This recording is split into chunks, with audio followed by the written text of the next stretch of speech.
Bonjour à toutes et à tous. J'aimerais saluer aussi les internautes et en particulier des bien-aimés de Montbéliard qui nous suivent pratiquement tous les dimanches. Alors, j'aimerais leur dire,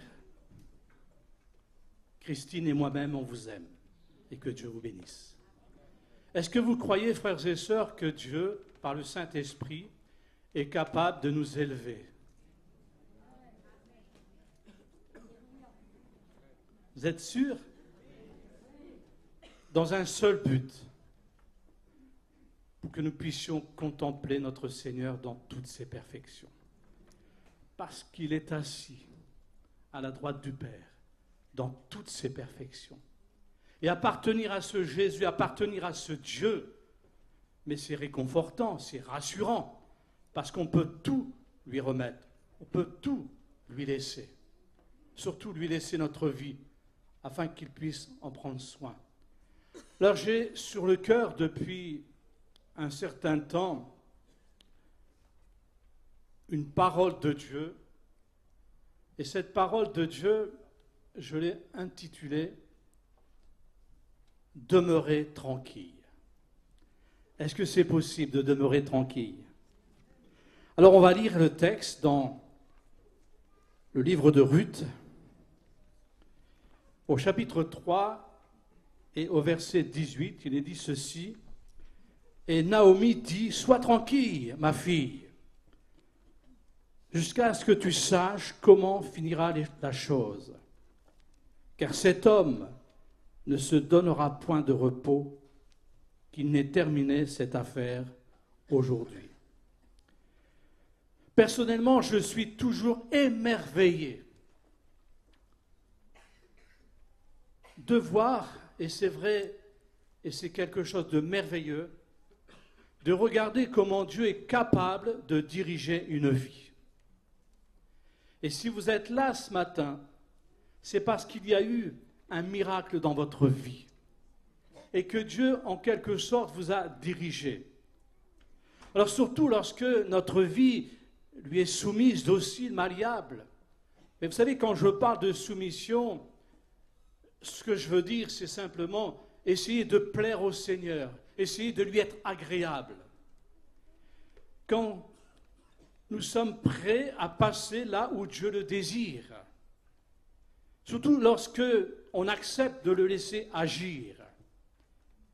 Donc dans notre lecture, nous trouvons pour Ruth le chemin de la victoire, le chemin de l'union, celui de la fécondité, de la prospérité, car Ruth, de cette union qui va naître avec Boaz, eh bien nous retrouvons des siècles plus tard dans la généalogie de Jésus, dans l'évangile de Matthieu, comme quoi ils ont été aussi eh bien, une bénédiction pour la venue de notre Seigneur Jésus-Christ.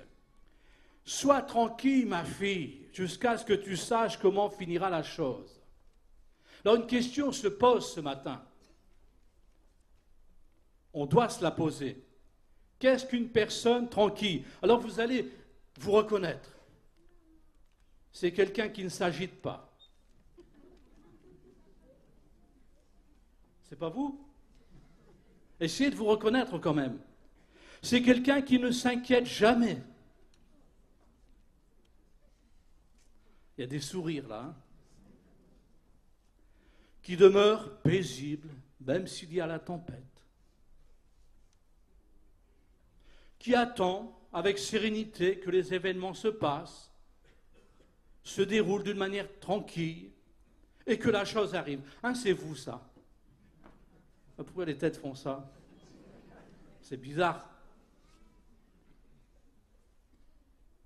En quelque sorte, c'est ce que Naomi a voulu dire à Ruth.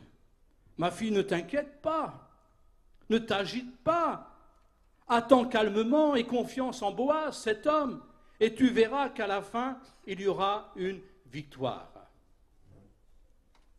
Alors, si on est sur le terrain, et là peut-être qu'on va en quelque sorte voir un peu ce que nous sommes, pourquoi l'agitation et l'inquiétude règnent-elles et ont autant de place dans notre vie? Alors il y a des causes à cela. Je ne vais pas tout énumérer, à vous de répondre aussi. Peut-être parce que nous sommes toujours pressés. Vous n'êtes pas de ceux qui sont pressés? Peut-être que notre communion avec le Seigneur n'est pas ce qu'elle devrait être. Elle est malheureusement insuffisante. Ou est-ce que notre conscience est toujours pure dans le domaine, c'est-à-dire, on voudrait, mais en fin de compte, ce que l'on voudrait n'est pas forcément la volonté de Dieu. Alors, on pourrait se poser un tas d'autres questions. Ceci dit, frères et sœurs, et sans doute vous avez fait l'expérience de cela, où va nous conduire l'agitation et l'inquiétude? Parfois, on a tendance, et rassurez-vous, je l'ai fait, on veut forcer la main de Dieu. On peut commettre des erreurs dans nos choix. Malheureusement, on est capable aussi d'user notre santé. Mais surtout, ce qui est parfois dommageable, c'est qu'on est capable de communiquer autour de nous le négatif. Et nous sommes appelés à communiquer plutôt le positif. Que dit l'apôtre Paul dans Philippiens chapitre 4? Ce sont des versets que vous connaissez. Ne vous inquiétez de rien. C'est vous ça? Mais il nous donne quand même un remède, des remèdes. Mais en toute chose, faites connaître vos besoins à Dieu par des prières, des supplications, avec des actions de grâce. Frères et sœurs, si Ruth avait voulu mener le combat elle-même contre le plus proche parent, elle aurait échoué. Si elle avait voulu, avec ses propres moyens, chercher une entente possible, elle aurait sans doute échoué. Elle aurait connu l'échec. Il fallait, et pour nous il y a là une leçon, il faut parfois devant certaines situations, devant une certaine épreuve, il faut demeurer tranquille. Je sais que ce n'est pas notre nature, mais c'est tellement important. Donc il fallait qu'elle demeure tranquille et faire entièrement confiance à Boaz. Car au fond, lui seul était capable d'agir pour triompher sur celui qui avait le droit de rachat. Moi, quand je médite sur tout ce récit, quand je médite le déroulement et la suite des événements, eh bien, quelque part, au fond, je me dis, je n'ai pas à lutter avec mes propres armes contre un ennemi qui est terrible. Je ne veux pas lutter contre cet ennemi avec mes propres moyens. Mais je veux surtout faire confiance au Seigneur. Surtout dans toutes les situations qui parfois peuvent nous dépasser. Bien sûr, cette année, quand on met nos yeux dans le rétroviseur, on peut bénir le Seigneur. Déjà, d'être là. Parce que vous ne savez pas comment notre ennemi agit, parfois même à votre dépens. Mais vous ne savez pas non plus combien de fois, même à votre dépens, le Seigneur vous a gardé. Il vous a protégé, malgré ce que vous avez pu vivre. Mais même si cela n'est pas toujours évident, restons tranquilles. Ce n'est pas un trait de notre caractère, cela. Mais permettons au Saint-Esprit de graver en nous cette notion de savoir rester tranquille, même lorsqu'il y a la turbulence. On se souvient que Jésus était dans la barque, il y avait la tempête. On ne peut pas dire que les disciples ne sont pas restés, je dirais, calmes, ils se sont agités. Mais lui, Jésus dormait. Eh bien, cette nature de Jésus, on peut la recevoir. Apprenons à faire confiance au Seigneur, car lui seul sait de quelle manière et comment il faut se battre pour vaincre. Il y a un verset aussi que vous connaissez, que j'aimerais relire avec vous dans Ésaïe chapitre 41 et au verset 10. « Ne crains rien, car je suis avec toi.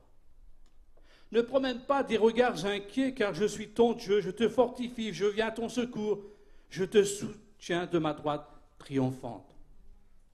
Mais c'est Dieu qui nous invite, frères et sœurs, à ne pas craindre.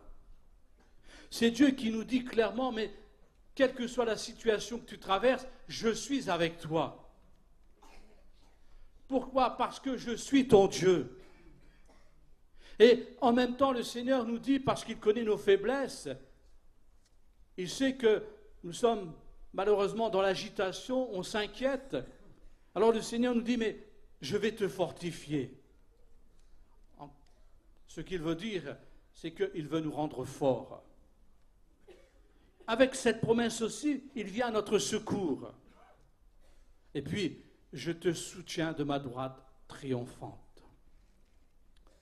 Apprenons, même si vous l'avez fait durant cette année 2018, faites en sorte que pour l'année 2019, vous puissiez aussi chaque jour apprendre à faire confiance au Seigneur, à vivre dans la dépendance du Seigneur, à vivre dans la foi. Car n'oublions jamais comme quoi Christ a vaincu Satan. Il a triomphé de lui, de ses œuvres et surtout à la croix. La Bible nous dit clairement, celui qui est en nous est plus fort que celui qui est dans le monde. Vous savez, ce n'est pas simplement que des mots, ce n'est pas simplement qu'une parole, c'est une vérité, frères et sœurs. Le diable parfois voudrait nous voiler cela, mais c'est une vérité. Celui qui est en nous est plus fort que celui qui est dans le monde. Car cet homme, dira Naomi à Ruth, ne se donnera point de repos qu'il n'ait terminé cette affaire aujourd'hui. Vous avez sans doute compris, en lisant ces textes, vous les avez sans doute déjà lus, étudiés. Vous savez que Boaz est un type de Jésus-Christ, montrant clairement l'œuvre de Jésus-Christ, son œuvre qu'il allait accomplir à la croix du Calvaire. Sans aucune erreur, tout a été parfait, sans rien oublier. Aujourd'hui encore, nous sommes les bénéficiaires du tout est accompli. Cet homme ne se donnera point de repos. Oui, nous avons dans cette image, nous avons, de par cette parole, ce que Jésus est pour nous. Parce qu'il ne s'est donné ni repos ni trêve pour accomplir la volonté du Seigneur, jusqu'à ce qu'il ait sauvé notre humanité pécheresse et déchue.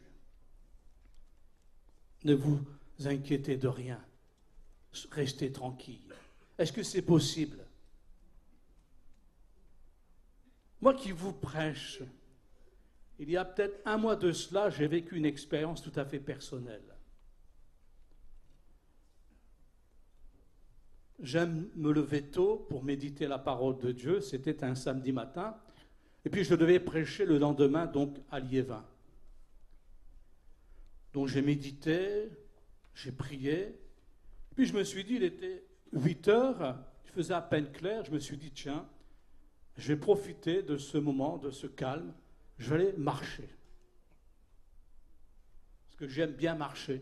J'aime bien faire du vélo, mais j'aime bien aussi marcher. Avec mon épouse, tous les jours, 5 ou 10 kilomètres, tout dépend. Mais on aime bien marcher. Et puis, notre rue qui est en sens unique, toute la semaine, il y a eu des travaux. À tel point que pour se garer, ce n'est pas évident. Surtout pour ceux qui n'ont pas de garage, on n'a pas une entrée. Alors je suis passé, moi, par derrière, par notre entrée, par le portail, et que vois-je? Une voiture immatriculée 59 avec une remorque. J'aurais dû rester tranquille, d'après vous. Ben, je me suis dit, c'est la première réaction. Celui qui a fait ça, il n'y a pas de toupet. Hein. Franchement, c'est pas normal de se mettre devant une porte de sortie. Puis j'ai commencé à faire quelques pas et j'ai ruminé. Je me suis inquiété, j'étais pas tranquille. En plus, je me suis dit, Mais si j'avais dû sortir et prendre la voiture cette nuit, j'aurais été bloqué. Alors je me suis dit, est-ce qu'il va falloir que je frappe à toutes les portes? Alors j'ai commencé à marcher. Puis à un moment donné, je bénis le Seigneur, la voix du Saint-Esprit me dit, mais reste tranquille. Mais ce que tu ne peux pas faire, le Seigneur va le faire.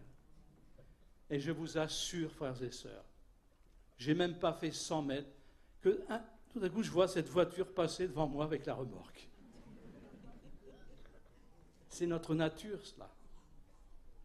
Apprenons à faire confiance au Seigneur. Parce que aujourd'hui, plus que jamais, nous sommes toujours et continuellement au bénéfice du grand tout est accompli.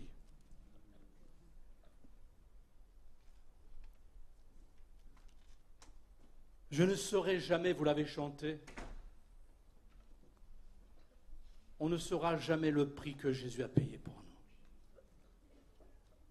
On prend un exemple dans le jardin de Gethsémane, qui n'a pas été de tout repos pour le Seigneur. On va lire ensemble dans Luc chapitre 22. Après être sorti, il alla selon sa coutume à la montagne des Oliviers. Ses disciples suivirent. Lorsqu'il fut arrivé dans ce lieu, il leur dit, priez afin que vous ne tombiez pas en tentation.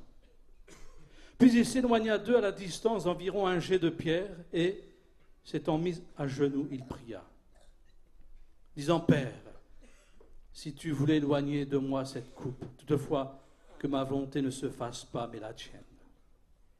Alors un ange lui apparut du ciel pour le fortifier. Étant en agonie, il priait plus instamment, et sa sueur devint comme des grumeaux de sang qui tombaient à terre. Après avoir prié, il se leva et vint vers les disciples qu'il trouva endormis de tristesse. Et il leur dit, pourquoi dormez-vous? Levez-vous et priez, afin que vous ne tombiez pas en tentation. Les disciples dormaient. Certes, ils étaient sans doute fatigués. Mais ce qui est dommage, c'est qu'ils étaient incapables de réaliser, surtout à ce moment précis, la valeur du combat, la prière. Tandis que Jésus, alors qu'il était dans ce combat, s'est retrouvé seul, car ses compagnons l'avaient abandonné. Jésus était en train de vivre quelque chose de terrible. On ne peut pas le dire avec nos mots. On ne peut pas l'interpréter par rapport à ce texte. Mais il vivait quelque chose de terrible. Pourquoi? Parce que Satan ne voulait surtout pas que Jésus aille jusqu'à la croix et meure pour nos péchés. Parce que Satan ne voulait pas perdre ses droits sur nous et sur ce monde. Jésus va porter lui seul le fardeau écrasant de notre culpabilité.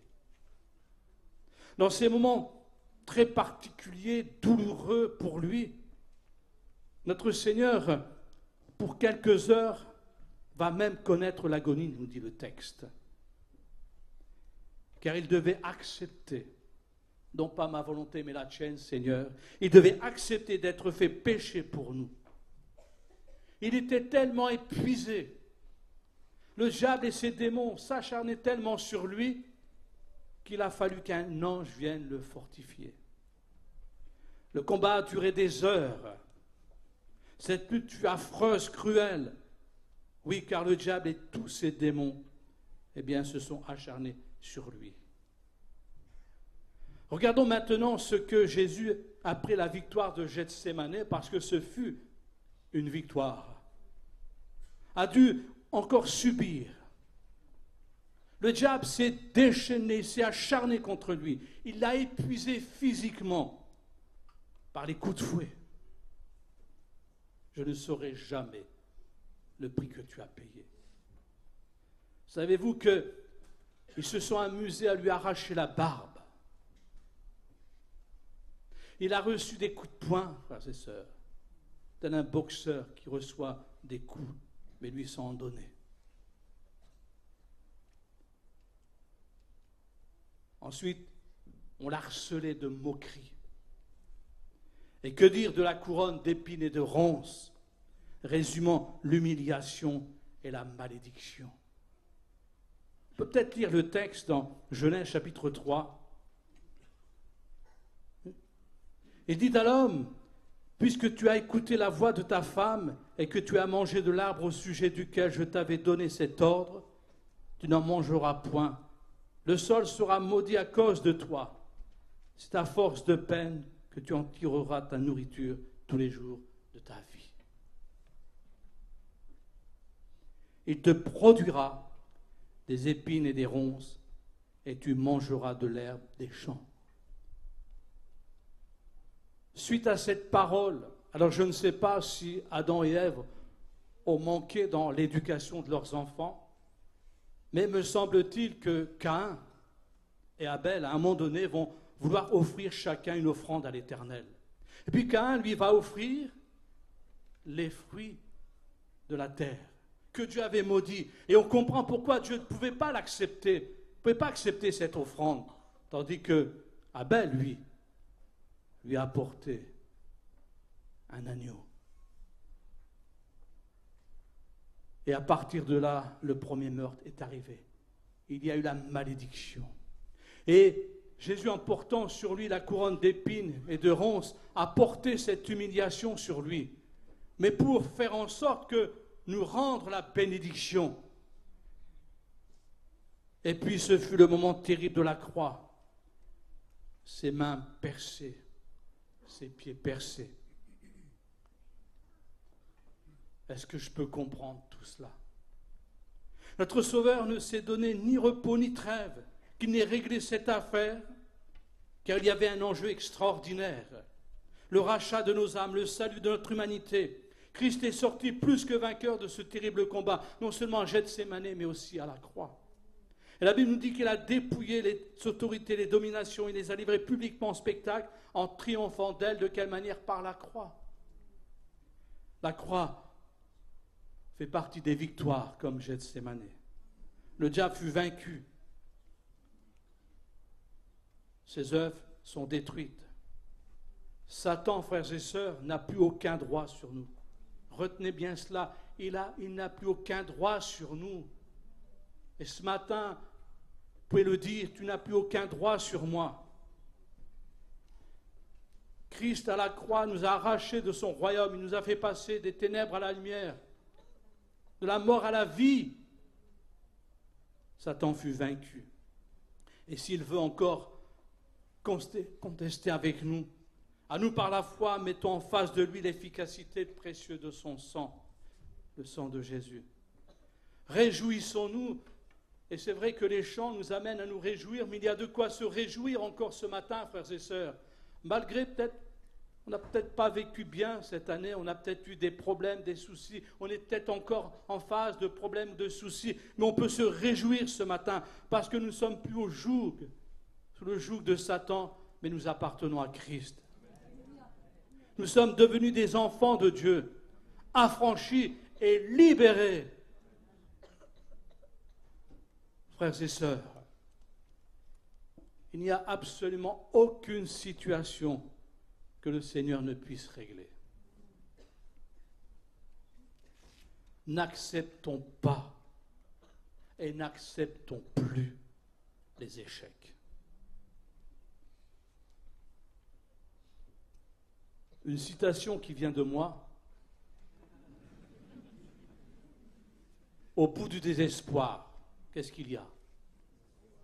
Il n'y a plus rien, c'est fini. Peut-être pour les gens de ce monde. Au bout du désespoir, il n'y a plus rien. Mais pour nous chrétiens, au bout du désespoir, il y a une espérance. Et l'espérance porte un nom, Jésus. Quand vous lisez les évangiles, même dans l'Ancien Testament, des cas nous apparaissent. Regardez Jairus. Il vient implorer la grâce du Seigneur pour sa fille qui est en train de mourir.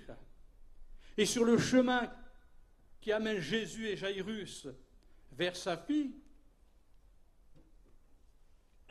des personnes sont venues vers eux Et on dit clairement, mais il ne faut plus importuner le maître, ta fille est morte. Et puis le Seigneur va... Parce que imaginez un peu le désespoir de cet homme. Lui, son espoir, c'était que le Seigneur vienne, prie pour sa fille, que sa fille soit guérie. Tout s'est écroulé devant lui. Mais ne crains pas, dira Jésus, crois seulement. En quelque sorte, il lui dit, mais Jaïr, reste tranquille, suis-moi. Et puis le miracle s'est accompli. Que dire de Marie et Marthe? Ah Seigneur, si tu avais été ici, notre frère vivrait encore. Mais elles aussi sont arrivées au bout. Il n'y a plus rien à faire. Il est déjà dans le tombeau, il sent déjà. Il n'y a plus rien à faire. C'est fini. Au bout du désespoir. Ce qu'elle ne savait pas, c'est qu'il y avait une espérance au travers du Fils de Dieu, qui avait la puissance même sur la mort. Il commande même à la mort, le Seigneur. Lazare sort. Il a commandé à la mort de quitter Lazare pour le rendre à la vie. Et Lazare est sorti, guéri, libéré. Frères et sœurs, ce matin, est-ce que nous ne pourrions pas laisser le Saint-Esprit nous élever ce matin? Dans la présence du Seigneur, et le voir ainsi dans toute sa gloire, dans toute sa puissance, dans le tout est accompli. Il ne s'est donné ni trêve ni repos, notre Seigneur, pour que vous soyez au bénéfice de sa grâce. Frères et sœurs, aujourd'hui encore, ce dimanche encore, eh bien, peut nous permettre aux uns et aux autres de venir à lui et d'être touchés par lui.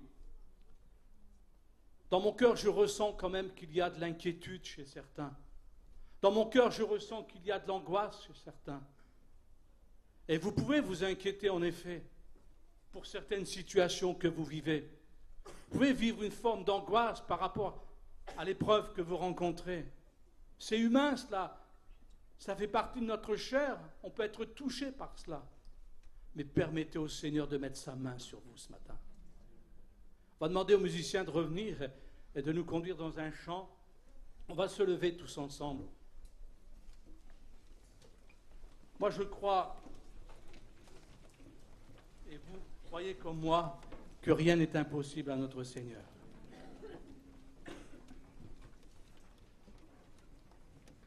Pensez-vous que c'est le moment pour vous d'être libéré de quelque chose qui vous pèse fortement sur votre cœur?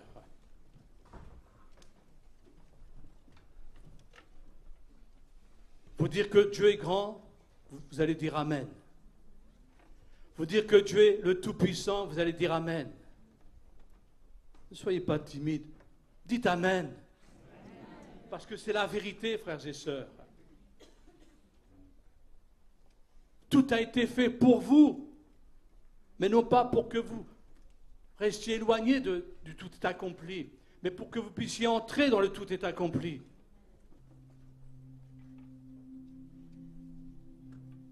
Je ne saurai jamais le prix qu'il a payé le Seigneur. Même en essayant de méditer ce que la Bible nous rapporte par rapport à lui. À Gethsémane, il fut seul. À Golgotha, il fut seul aussi. Mais il est allé jusqu'au bout. Et si Naomi a insisté auprès de Ruth de faire en sorte de laisser Boaz agir à sa place, c'est parce qu'elle savait très bien qu'il n'y avait pas d'autre solution. Comme nous, frères et sœurs, le seul qui soit capable de résoudre et de faire quelque chose dans notre vie ce matin, c'est le Seigneur Jésus. Alors pendant qu'ils vont interpréter un chant, moi j'aimerais vous inviter, pour ceux et celles qui voudraient ce matin recevoir de la part du Seigneur un attouchement, à venir sur le devant. Profitez de ce moment, venez sur le devant. Venez recevoir de la part du Seigneur ce dont vous avez besoin. N'acceptez plus de rester dans l'inquiétude. N'acceptez plus de rester dans l'agitation, mais demeurez tranquille ce matin. C'est tellement important cela. Recevez de la part du Seigneur son attouchement. Peut-être que tu es perturbé à cause de ton mari, perturbé à cause de tes enfants, perturbé à cause de ta famille, perturbé à cause de ton travail, perturbé à cause de bien d'autres choses. Dieu est bon. Laissez le Saint-Esprit maintenant vous élever dans sa présence afin de recevoir de sa part ce dont vous avez besoin. Approchez-vous, n'hésitez pas, même ceux qui sont sur le balcon, vous pouvez descendre et venir.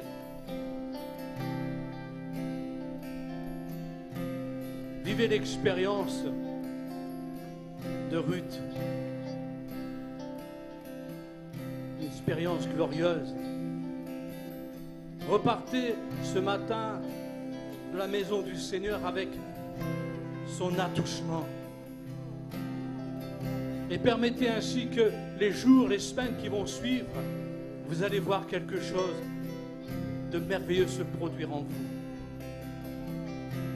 Je ne dis pas que vous n'aurez pas dans un premier temps certaines réactions, je l'ai eu, mais très vite le Saint-Esprit nous rattrape et nous met en confiance parce qu'il nous place devant celui qui a tout accompli. S'il y a encore des frères et des sœurs qui voudraient s'avancer, approcher, Dieu veut vous bénir. Je suis convaincu qu'il veut vous bénir en cette fin d'année. Il veut manifester sa puissance pour vous. Approchez, approchez. Attire-moi.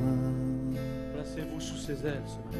Sous tes ailes. Dites, Dieu est bon pour moi. Il me l'a prouvé il y a de cela 2000 ans. Dieu est bon pour moi. Par ta main. Dites, Seigneur, je refuse maintenant l'échec. Attire-moi. Je veux voir quelque chose de se manifester dans ma vie ce matin. Il est là, il vous aime. Il veut prendre soin de vous. Croyez qu'il vous accorde sa grâce. Car sa grâce, c'est votre grâce. Son pardon, c'est votre pardon. Même si sa bénédiction, c'est votre bénédiction. N'oubliez pas qu'il a porté la couronne d'épines et de ronces afin que vous soyez en bénédiction avec Dieu. Prenez sa main ce matin. Prenez sa main ce matin. Touchez sa main ce matin. Car le Saint-Esprit vous élève dans sa présence maintenant. Il vous bénit ce matin. Il vous enrichit. Il vous fait grâce ce matin. Quel Seigneur. Il est glorieux notre Seigneur. Il est amour. Mon frère, ma soeur, sois béni. Mon frère, ma soeur, sois béni. Reçois de Dieu maintenant ce dont tu es venu chercher. Il me donne que ce matin tu repartes force, calmée, encouragé, fortifié, même si les rempli de la puissance se déchaînent. Il est vraiment sa Je grâce. les traverserai avec toi. Tu domines les tempêtes. Je suis tranquille car tu es là. Et même si les océans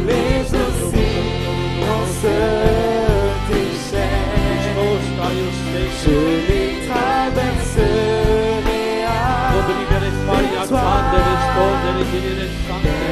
Tu domines les tempêtes. Je suis tranquille car tu es là. Je suis tranquille car tu es là. Je suis tranquille car tu es là. Je suis tranquille, car tu es là. Je suis tranquille, car tu es là. Je suis tranquille, car tu es là. Chante encore.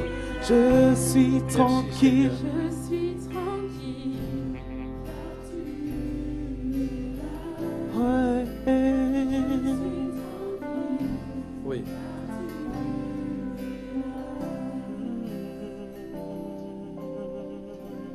Toute l'Église, on veut maintenant bénir nos frères et sœurs. On prie pour que la grâce de Dieu soit sur eux. On prie pour que il y ait en cette année 2019 quelque chose de précieux qui leur soit accordé. Un renouveau. Un élan tout à fait nouveau. Quelque chose de fort qui va vous garder. Mais rappelez-vous, il vous a gardé. Mais il veut faire encore plus pour vous. Parce qu'il vous aime. Et vous l'avez compris. Si Boaz a fait une œuvre, l'œuvre de Christ est bien plus glorieuse et plus grande. Dans le tout est accompli, vous êtes bénis, mes frères et sœurs. Et comment vous êtes bénis? Vous ne pouvez même pas l'imaginer. Même pas décrire cette bénédiction, mais elle est pour vous, elle est à vous. Et n'oubliez surtout jamais, jamais, jamais, Jésus vous aime. Et il ne permettra pas que votre pied chancelle.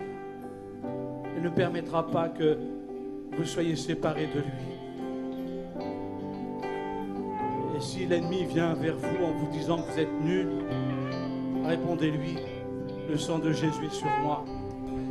Et je suis plus que vainqueur, parce que Jésus est en moi. Et tu ne peux absolument rien pour moi, contre moi.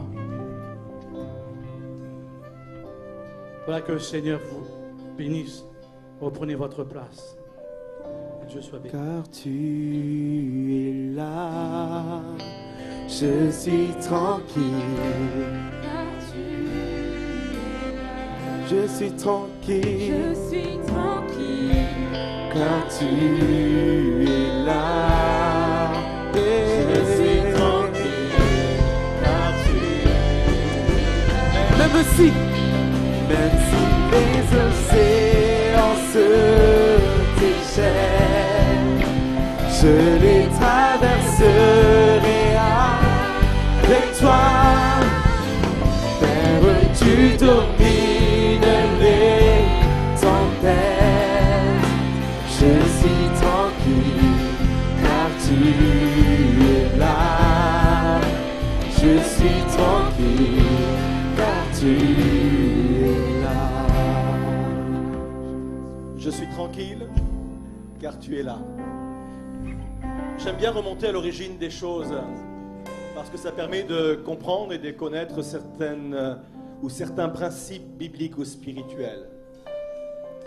Comment est venue l'inquiétude? Comment est venue la peur? C'est vrai que Dieu ne nous a pas créés à l'origine avec un sentiment d'inquiétude, un sentiment de peur. La peur et l'inquiétude est venue à partir du moment où la rupture a eu lieu entre l'homme et Dieu. Quand il a péché en choisissant de vivre sans Dieu, la Bible dit qu'ils ont eu peur et ils sont allés se cacher. C'est la première fois que dans la Bible on entend le mot peur. La peur vient de la rupture, d'une rupture avec la présence de Dieu. C'est important de comprendre cela parce que quand on comprend cela, on comprend que pour calmer la peur, pour calmer l'inquiétude, il faut se retrouver dans l'élément premier avant la chute, c'est-à-dire être dans la présence de Dieu. Je n'ai pas peur parce que tu es là. Et si vous sentez au fond de vos cœurs dans des situations particulières l'inquiétude ou la peur monter, laissez la présence de Dieu envahir votre vie. Laissez la présence de Dieu venir dans votre cœur.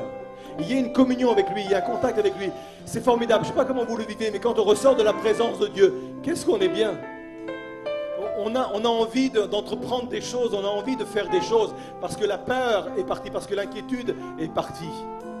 La présence de Dieu, seule la présence de Dieu est capable de chasser au loin toute crainte et toute inquiétude. Alors on va le rechanter une dernière fois, qu'avec Dieu, avec lui, on peut affronter les mers, on peut affronter les océans, on peut affronter les tempêtes, parce qu'il est là, parce qu'il est en nous, parce qu'il est au milieu de nous, on le croit. Car on va chanter je n'ai plus peur. Je n'ai plus peur, car tu es là. Je n'ai plus peur. Ah non, non, non, non, non, je n'ai plus peur. Tu es là. Eh, eh. Non, non, non, non, non, je n'ai plus peur, car tu es là. Même si, oh, même si les océans se déchaînent, je les traverserai avec toi. Terre, tu domines les tempêtes. Je suis tranquille, car tu es là. Je suis tranquille. Une dernière fois. Oh, et même si les océans se déchaînent, je les traverserai avec toi. Même tu domines les tempêtes. Je suis tranquille, car tu es là. Je suis tranquille, car tu